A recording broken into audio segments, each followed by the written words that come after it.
Okay, welcome to the final week of our strings, learning our strings. And so far we've learned the D, G, B, and today is going to be the bottom string, the E string. If you're on a ukulele other than the baritone, you will be talking A, so just remember that. We've learned how to play chords all up and down the first 12 frets, and we've learned positions of each of the strings, the D, G, B, and now E. And I'm going to show you something pretty cool too for locating the E string should come in handy if you've learned your D's. If you haven't learned your D's, well then go back to lesson number 1 and learn your D's, for crying out loud. The reason I don't do tab and don't put up a lot of things is I believe I explain it pretty well. And to be frank, I don't have a lot of time, so I'm doing the best I can here. Help me out. Okay, so we're on the E string, and open bottom string is E. So again, if you go to your 12th fret, that's also an E. Now, how do we find our E's on the rest of the strings? Well, it's simple if you've learned your D's. We know that D on the B string is on the 3rd fret. So you can always find your E's if you know where your D's are. Just go up 2 frets. So D's on the 3rd, E's on the 5th on the B string. It's on the 7th on the G string, so that would mean it's on the 9th. D's on the 7th. That means E would be on the 9th. Now tricky here, open D, top string, 2 frets, that means 2nd fret would be your E on the top D string. We'll move outside of the 12th frets. Now D on the top is on open and 12, so 2 more up. If you went to 14, there you would have another E. That's a bonus E. Okay, so open, 5th, 9th, 14th, and 2nd. Walking the way back down. Let's go 1, 2, 3, 4. 14, not 9, 5, open, and then 12. Okay, so we learned how to play a D like this. And remember, the root of the chord is on the B string, so that 3rd fret, that's what names this chord when you play it in this position. On the E string, you have you're covering the 2nd fret. On the B string, 3rd fret, and on the G string, 2nd fret. That's your D chord, and we'll call that the D formation. Now if you slide up 2, because we know that E's just 2 up from D, you have an E chord. Now you can't play the top string on this one, so I just kind of mute it with my thumb. That way I can get a nice strum without having, if I didn't hear how it sounds like dog water, nobody wants to hear that. So just slightly cover it, just to mute it. There you have a D chord. Another way to do it is to bar all the way across the 4th fret. Then with your middle finger, cover the 5th fret, cover that E on the B string, and then on the top string, the D string, cover the 6th fret. And then that way you can play them all.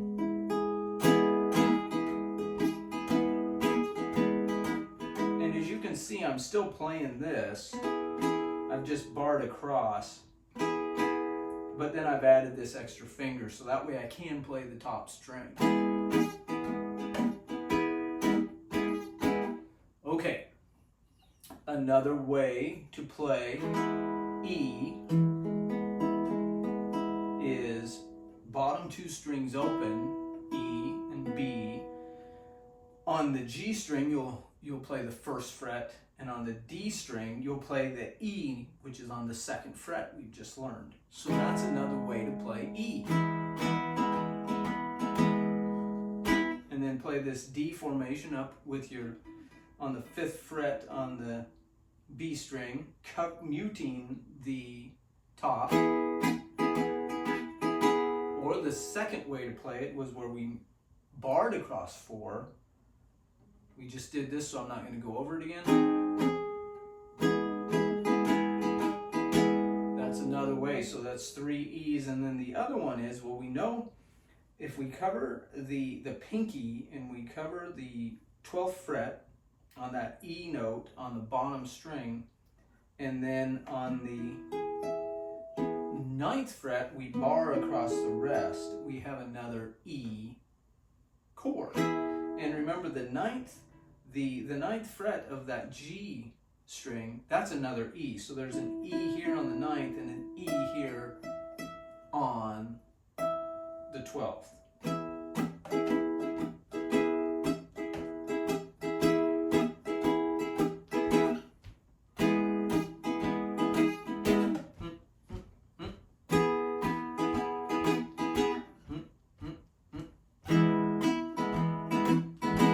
Okay, so let's do that again. We'll go 1. We're just going to play the E's up the neck. We'll call this the E position. And then this E we'll call the D position. Then this one where we bar across, we'll call this the C position. And then this one here where we play on the 12th and the 9th, we'll call that the A position.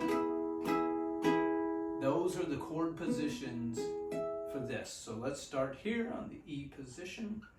1, 2, 3, 4. Going up to the D position. To the C position. To the A position. Not bad. Give it a little extra loving since I muffed it up there. We're going to go back to the C position.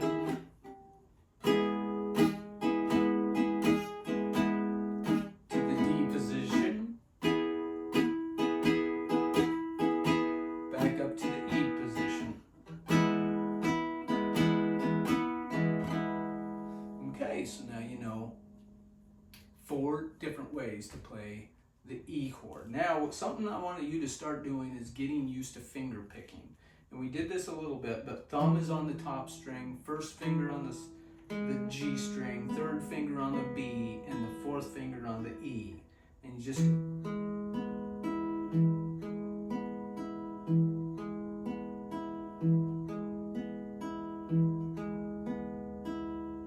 Now when you play the D position like this, you can't play that top, so we're just going to go 2nd string on the G string. We're going to go thumb 1st and 2nd finger.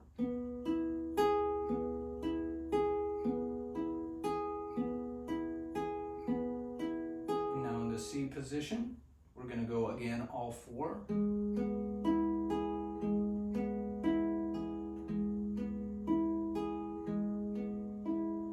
And then up in the E position, we're going to go all 4 again.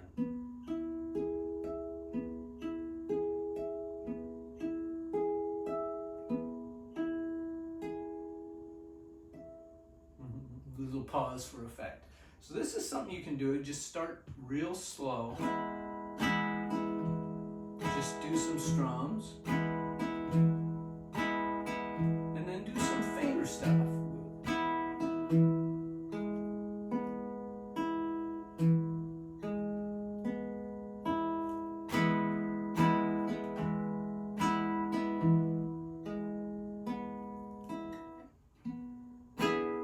Not playing the top string.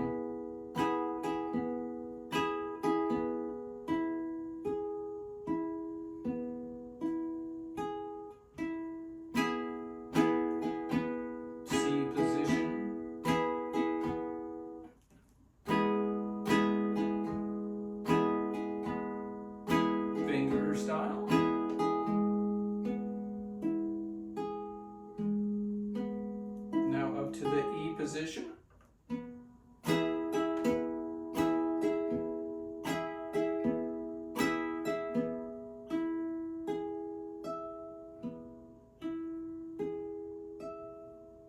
Okay, and you can do that with any of the chords we've already learned. Remember, we learned B was here on the 7th, and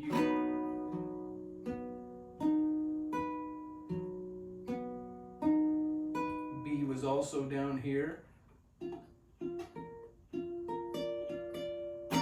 on the 11th. Where are we at on the 12th?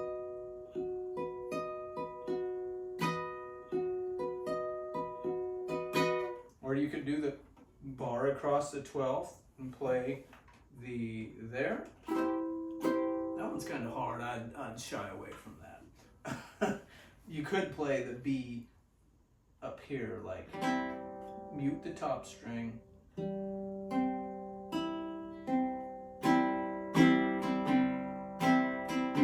That's a C.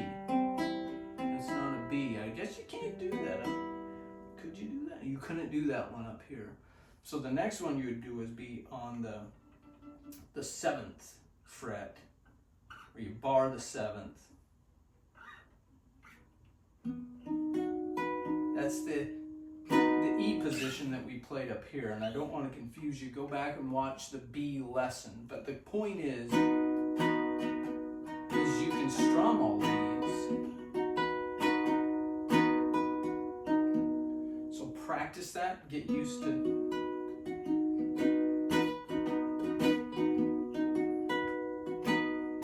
Play some D's.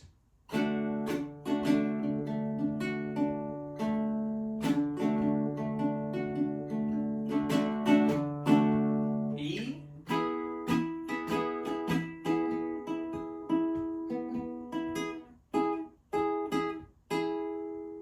Just play around with it. Get your fingers used to moving around. You know your D's, you know your G's, you know your B's, and you know your E's, and the position all over the neck. And remember, if you know where D is, E is 2 frets up. Pretty slick. Next week, we're going to go into finding how to find all the other notes that we haven't, the major notes. So we've covered 4 of them, and there's only 3 more. So it'll be a piece of cake. Keep practicing. Give yourself about 10 minutes a day. Practice these, spend a couple minutes on D's, a couple minutes on G's, B's, and E's, and pretty soon your mind's going to lock into all of these. Okay, have a good week. I'll see you next week. We'll do it again.